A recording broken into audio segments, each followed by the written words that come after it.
Ladies and gentlemen, good morning. On behalf of our partners, the permanent missions of Italy, Egypt, and Ethiopia, and my IPI colleagues, it's really a very great pleasure to welcome all of you to this policy forum on enhancing partnerships in peace operations. And I particularly want to welcome His Excellency, Mr. Sebastiano Cardi. He is the permanent representative of Italy to the United Nations. On my right, His Excellency, Mr. Amra Abdulatif Abulata, the permanent representative of the Arab Republic of Egypt to the United Nations, and His Excellency, Mr. Takeda Alemu, the permanent representative of the Federal Democratic Republic of Ethiopia to the United Nations. And we're very grateful to all of you, gentlemen, and to your staffs for making this event possible. I also want to welcome very warmly those representatives who come from overseas for the event. Major General Naji Kamal, who is the director of peacekeeping operations in Cairo. Professor Andrea Margaletti, where is Professor Margaletti? There he is. Who is the chairman of the Center for International Studies based in Rome, and Counselor Ashraf Swalam, is he here, right? There you are, who is at the Cairo Center for Conflict Resolution and Peacekeeping in Africa. I also want to welcome our keynote speaker this morning, Mr. Edmund Moulet, who is the Assistant Secretary General in the United Nations Department of Peacekeeping Operations. So before beginning our discussions with the opening panel and Mr. Moulet, I want first of all to call on our distinguished representatives here, the permanent representatives of our partner countries, to offer some welcoming remarks. And again, we really appreciate the continuing collaboration with your respective missions, which has been excellent. So let me first turn to Ambassador Cardi, please. Thank you, Ambassador.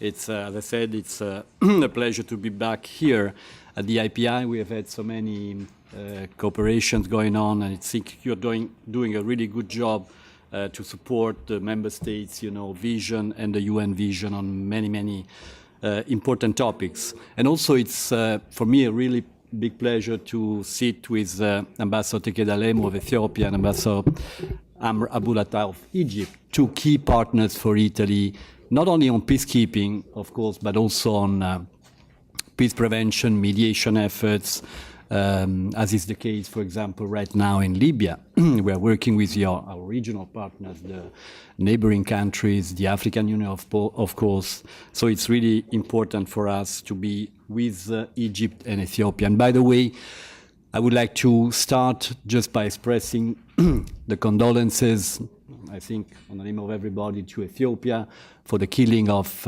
28 Ethiopians yesterday, massacred by Daesh in Libya. And this follows another killing of Egyptians not long ago, which also is a testimony of the need for us to step up our efforts to prevent Libya and to fall into chaos, more chaos than it is now, and to step up our, as I said, our mediation efforts with all parties involved, starting with the countries of the region. You also, I would like to mention very briefly, there have been in these days tragedies at sea, close to the coast of Libya and Italy. Italy is doing what it can to address the situation, to save lives, mainly. This is our objective. And Italy has called for a European Union extraordinary summit, which will take place on Thursday, which will address the issue, and we really hope that it will be possible, not only for Europe, not only for Italy, which is doing a lot, and Greece and Malta and others, but for the international community as a whole and the UN to step up and increase cooperation with the European Union and member states involved and affected to try to solve this terrible phenomenon of human trafficking across the Mediterranean, which, as I said yesterday in response to Ban Ki-moon, should not become a graveyard. The Mediterranean has been for centuries, for millennium, a place of cooperation, of cultural growth, of exchanges, and it should become and remain so. So let me turn to our topic today, And I would like to thank Assistant Secretary General Edouard Millet, the ambassador of Egypt and Ethiopia, they said, Ambassador Hirsch, everybody that has decided to participate, to join us here today to discuss this topic of enhancing partnership in peacekeeping operations. So the PKO, of course, has evolved to adapt and adjust to increasingly hostile environments. Emergence of asymmetric threats, such as, now the threat of terrorist networks, and complex operational challenges that require, such as in Mali, for example, that require really a comprehensive, multidimensional approach and credible response mechanism to maintain and restore peace, especially. So peacekeeping as global partnership brings together the General Assembly, of course, the Security Council, the Secretariat, troop, police, and technology contributors, and of course, regional organizations as the African Union in this case.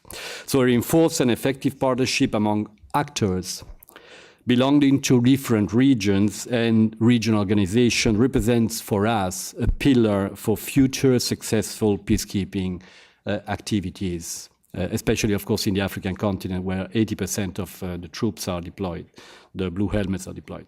So Italy, Egypt, and Ethiopia are really trying to carry out a common effort in the wider Mediterranean region, as I said before, to strengthen such partnership. And as I said, not only on peacekeeping, not only on reaction to crisis, but very much so on action to prevent crisis. This is for us really crucial, and we need to, and we are doing so, to step up our political cooperation with these countries to address the threats that we are witnessing. So as we speak, there are at least 8 theaters, mainly in Africa, as I said, where European Union and UN mission, United Nations missions are concurrently deployed, together deployed.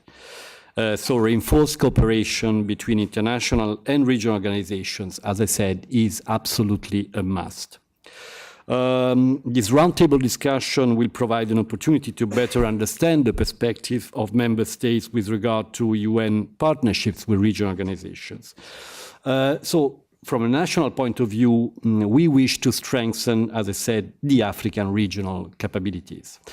Capacity building should be designed to achieve precise objectives, including efficient mechanism of fourth generation, development of independent logistics for African troops contributors, the creation of a fund for the PKO, and so as the United Nations are and will be the privileged forum for the peaceful resolution of conflicts and to define concerted, legitimate and shared strategies for human development and response to humanitarian crises in Africa and elsewhere. The future of conflict prevention and conflict resolution in Africa will necessarily rely on diplomatic and negotiating fora of the continent. This is why we are interested in enhancing our political mediation and prevention capabilities with the African Union. The problems of conflicts in Africa affect the entire international community, of course, not only the continent. A growth of capability and a growing financial autonomy by the African Union must match equally vigorous cooperation and coordination with other supranational organizations, as I said before, the European Union.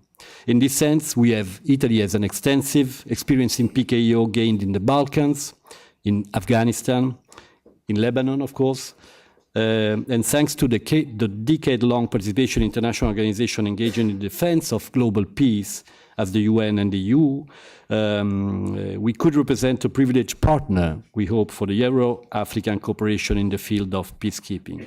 So Italy would be, of course, honored and eager to share its experience in the field and lesson learned, especially in areas such as the organization of the logistics sector, as I said before, the holistic approach of the Italian armed forces with local communities in external operations, and the civil-military cooperation, which is critical to today's missions.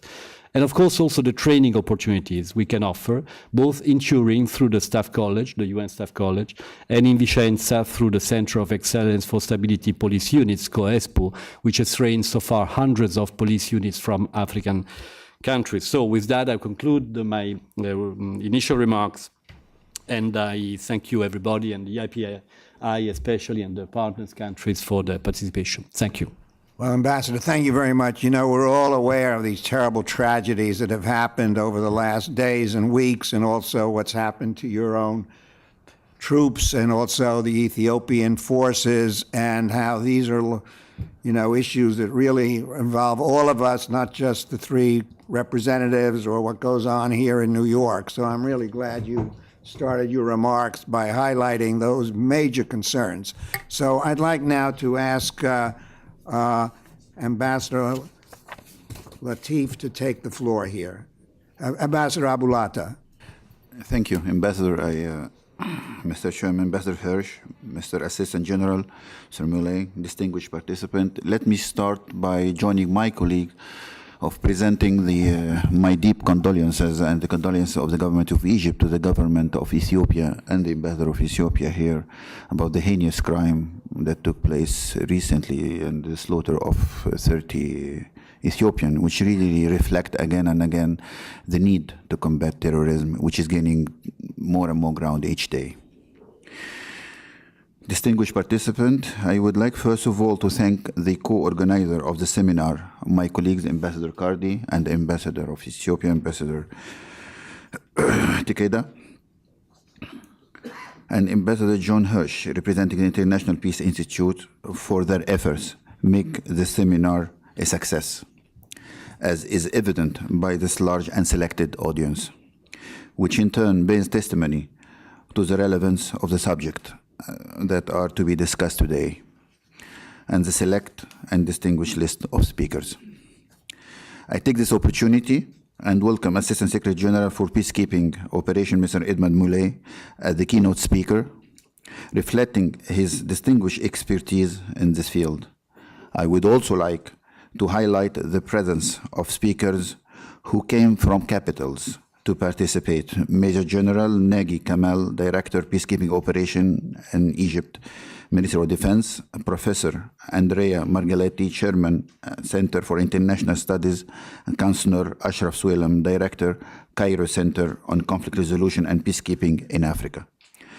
Their travel all the way from Italy and Egypt reflect the commitment of both countries to the maintenance of international peace and security, and their eagerness to engage with the New York-based community for further the ideals of peacekeeping.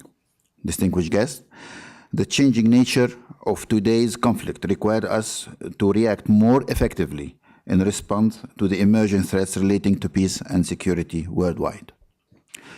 Partnership with regional organizations in United Nations peacekeeping operation assumes great importance in this evolving security environment. Capacity building, reliable funding, support for peacekeeping operation, and development of logistical capacity are priority areas. The selection of topics of the seminar may not form part of the traditional discourse of peacekeeping, which make them even more relevant since they are understudied and deserve more attention from all circles and stakeholders. Given the importance 2015 making the 70th anniversary of the United Nations, and soon to be witnessed the conclusion of the review process on UN peacekeeping and peace building, today's policy discussion provides an opportunity for a candid exchange of views of the most pressing challenges in UN's work in conflict management and resolution. I invite you all actively participate and engage in the discussions to follow in the 3 coming sessions, and wish you a fruitful day. Thank you so much. Ambassador, thank you very much. I'd now like to invite Ambassador Alemu, the permanent representative of Ethiopia, to speak. Thank you. Thank you, Mr. Hirsch. Thank you very much for hosting us, IPI. I would like to recognize Ambassador Muley. Our colleagues who came from Egypt, welcome.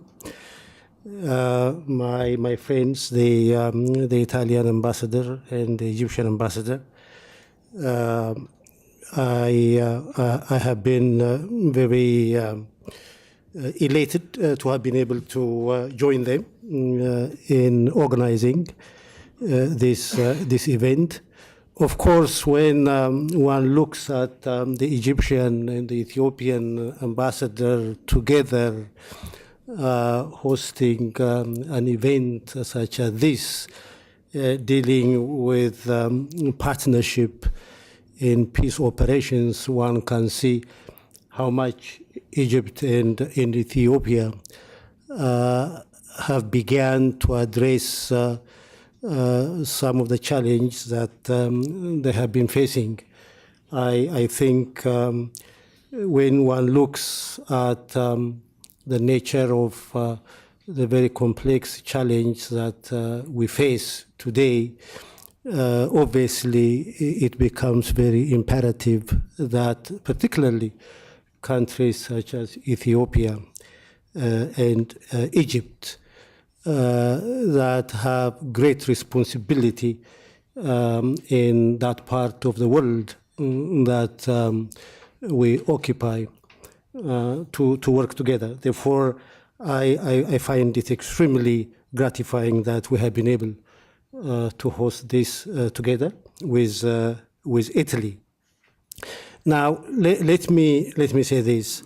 At the present time, here at the United Nations, we are engaged in a very major effort with respect to the post-2015 development agenda. As you know, in July, we're going to have in Addis Ababa the financing for a development conference. Now, the post-2015 development agenda is expected to be very ambitious, forward-looking, inspirational, transformative. And it is going to require the scaling up of partnership, the partnership at the global level.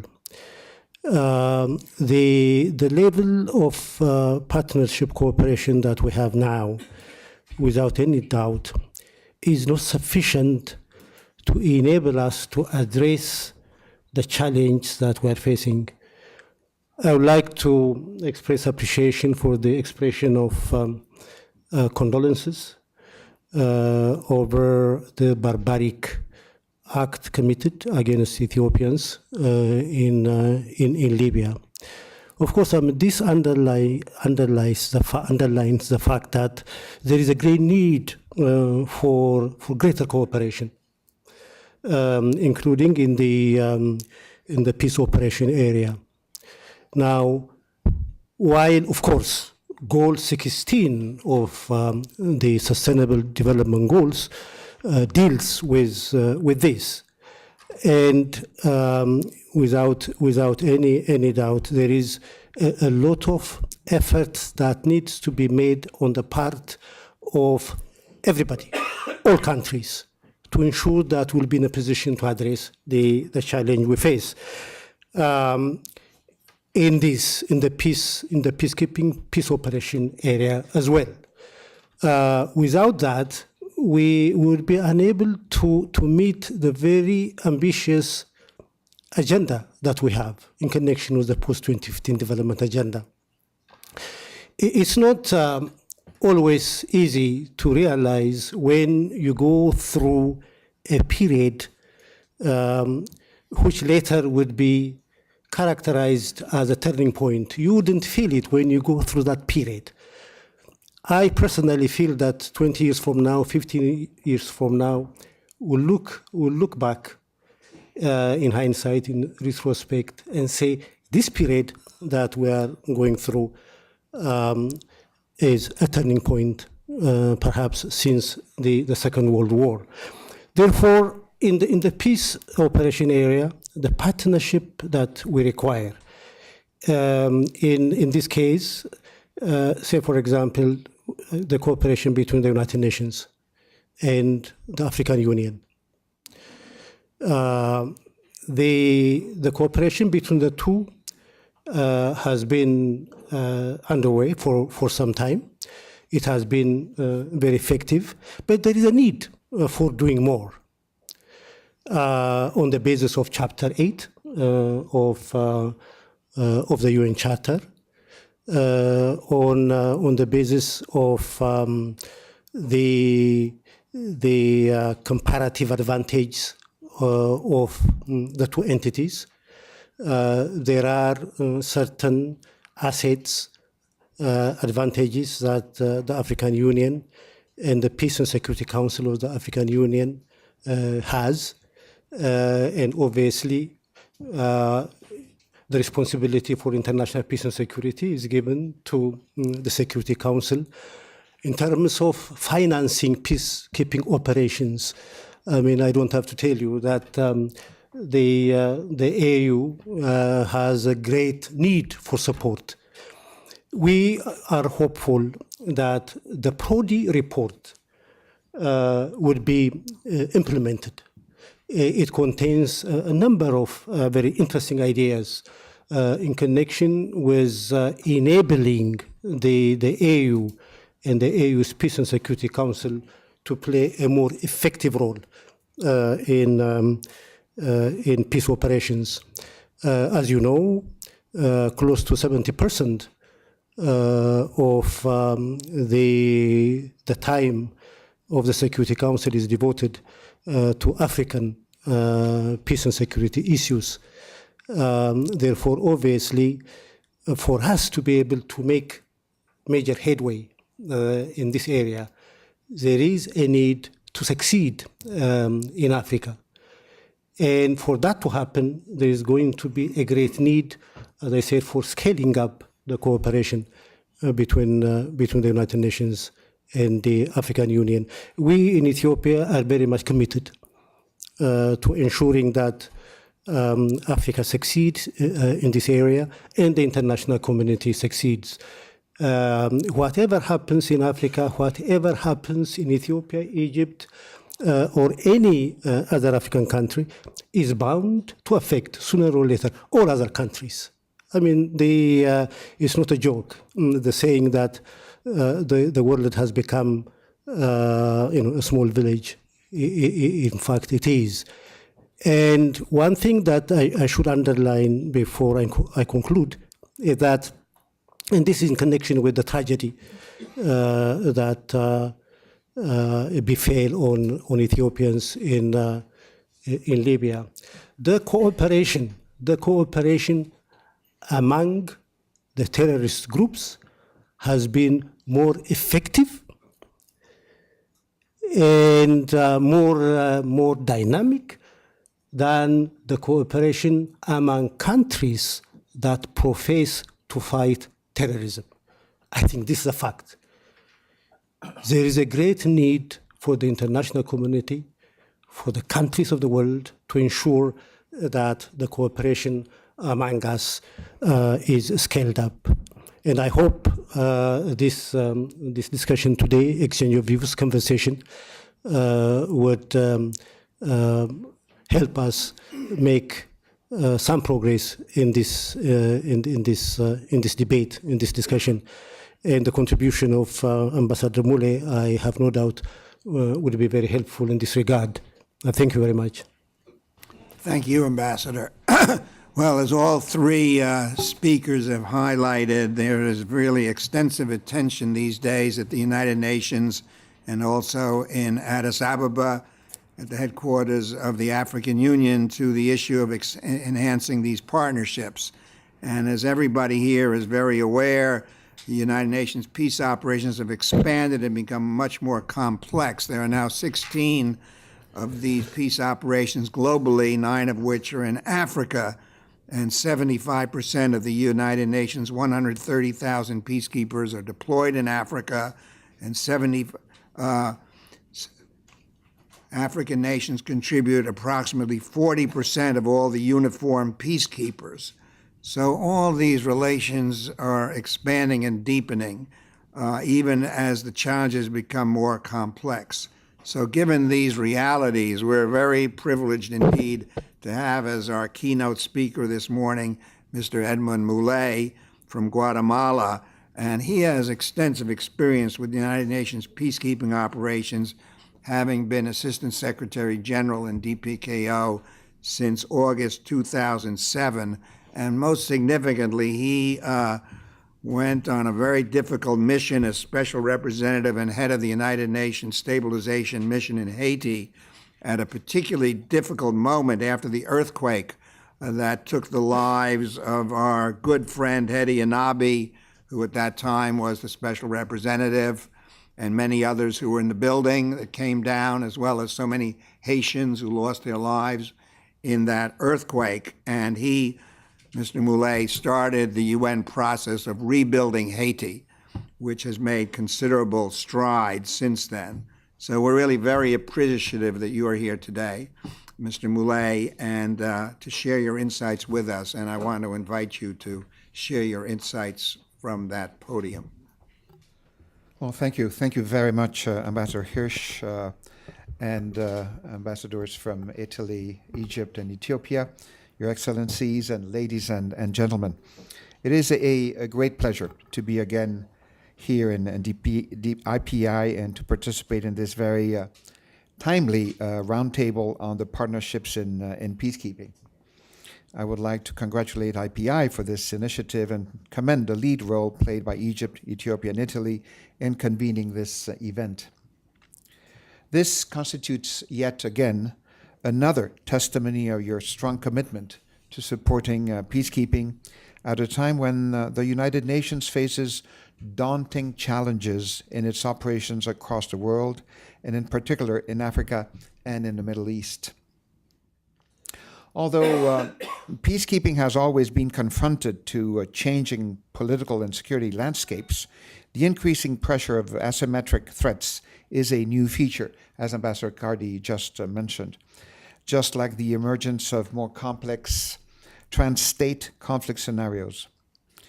Peacekeepers are thus increasingly deployed in places where there is no obvious political track, and carrying out our core mandate, the protection of civilians, becomes ever more challenging.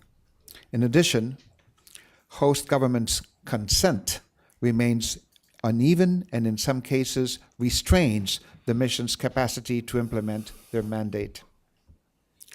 This and the related regionalization and globalization of crisis has required partnership peacekeeping, where we conduct operations as a joint, collective endeavor between the UN and regional organizations, as no organization on its own can offer the multifaceted responses we need. Nowhere is this fact more evident than in Africa, where the African Union and sub-regional organizations, including ECOWAS, ECAS, and SADC, as well as the European Union, have been increasingly engaged alongside the United Nations in responding to several crises. 87% of our peacekeepers are deployed in Africa. As we speak, there are 9 United Nations peacekeeping operations in Africa, 6 African-led peace support operations, 1 hybrid United Nations African Union operation in Darfur, and 9 European Union civilian missions and military operations. Multilateral engagement has been gradually adapted to fit the specific circumstances of different crises. The most recent example is the successive transformation from African Union to United Nations peace operations in Mali and the Central African Republic. Alongside MINUSMA and MINUSCA, military European Union presences and strong political presences from the African Union have tremendously contributed to the mandate implementation of our peacekeeping missions and the overall stabilization process in these 2 countries. Mali and Central African Republic are indeed timely illustrations of the level of maturity and complementarity reached by the United Nations, the African Union, and the European Union in their peacekeeping partnership, and of the greater potential ahead for stronger trilateral engagement.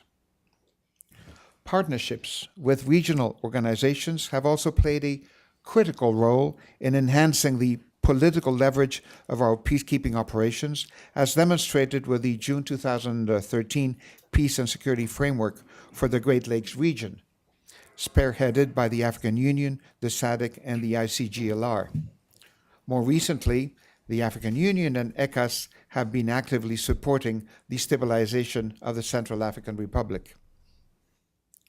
We have made a lot of progress in planning and operationalizing, you say in English, our engagements in a coordinated manner. But we still have to learn some important lessons from recent experiences. For example, on rehatting. We have to work harder on closing the gap between policies, pre-deployment standards, and training. We have to use all potential avenues to ensure a close strategic alignment at the top level between all organizations engaged in a crisis. Providing a rapid response is one of the key aspects of our partnerships.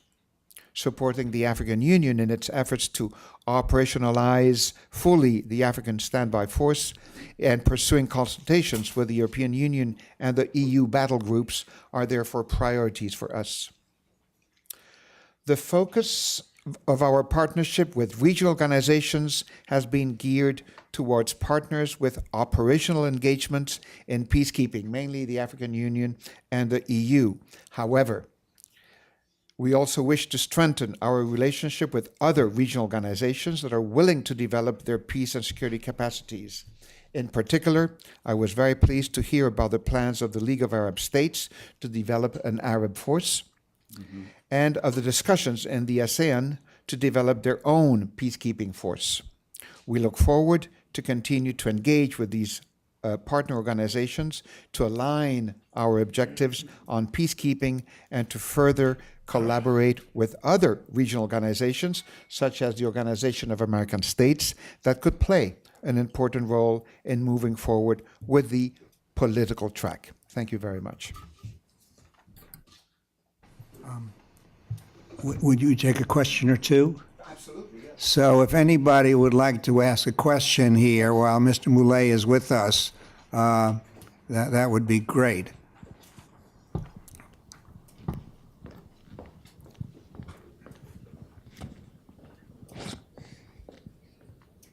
Anybody have anything they would like to ask here at this moment? I'm sure I was not that clear. I'm Yeah, sure yeah, that's, I wonder if you could just say another word on how this has evolved over 15 years. I mean, this is a very new, young setup. The African Union only came into existence in the year 2000. The World Summit outcome decision of the General Assembly here was taken in 2005. We're 10 years forward. So I discussed this with my class up at Columbia, but I'd be interested in what you have to say. If things sort of changed for the better, have they become more difficult? There are all these issues that have been highlighted by the panel up here, cross-border issues that are not only inside one country. Most UN operations are designated in one specific country, but all these problems of the Lord's Resistance Army or Boko Haram or Al-Shabaab, just to mention the three most immediate examples, are all cross-border. They're not in one country. So I wonder if you could characterize a little further how the UN and the AU are able to cope with those new kind of challenges. Sure, John. Thank you very much. Well, as we know, and it's been said repeatedly, peacekeeping has been trying to adapt to these new different trends and situations around the world. And if you compare peacekeeping of today with the one of 15 years ago or 15 years ago or 60 years ago, it's completely different. In the very beginning, as we know, we had more interstate conflicts and border conflicts, and then we would have cessation of hostilities or peace agreements or ceasefire agreements, and the Security Council would send these observer missions and peacekeeping missions to monitor the cessation of hostilities and peace agreements, etc., mainly on borders, and observing and monitoring and reporting to the Security Council. And those are the traditional peacekeeping missions. And then the nature of conflict was evolving more and more, and then we were confronted more with intrastate conflicts, not interstate, but intrastate conflicts, failed states, internal struggles, rebellions, guerrilla movements, issues related to the control of natural resources, ethnically related, sometimes religiously motivated. And then this brought in the more complex peacekeeping missions with different mandates. Even as we know in MONUSCO and MONUC at the time, we had more than 42 different mandates related from elections to capacity building to state building to extension of state authority, rule of law, all these issues. So from interstate to trans-state, from interstate to intrastate, and now to trans-state conflicts that has been also mentioned here, and the situation in Somalia, and now in Libya, in Mali, Boko Haram, etc. This is a reflection of these new challenges. And what we're facing as a peacekeeping mission in Mali, for example, is that situation too. Every single day we have attacks and we have IEDs and we have peacekeepers killed or injured. And this is a new reality. And how are we able to adapt to these new challenges? This is a big question. And then, of course, the African Union has been building up its own capacities at the same time. But also in partnerships, we have to recognize that it's not only partnerships between organizations, between the UN and the AU and EU and others, but also partnership between member states themselves. And you have many African unions that are very willing to participate and to contribute to peacekeeping missions. But sometimes they don't have the training, they don't have the equipment, they don't have the tools in order to do that. And you have many countries, European countries, the United States of America and others, that are providing assistance and support to TCCs and PCCs that are willing to contribute to peacekeeping. So that other kind of partnership on the logistics level, on the operational issue level is also very, very important. So we see the African Union building these capacities, not only operationally on the ground, but also on the strategic approach. And the example I gave, for example, what was produced with the ICGLR and with the Great Lakes Framework Agreement, this was really a fantastic result of the regional engagement at the strategic level that produced, really wonderful results for us as a peacekeeping mission in the DRC.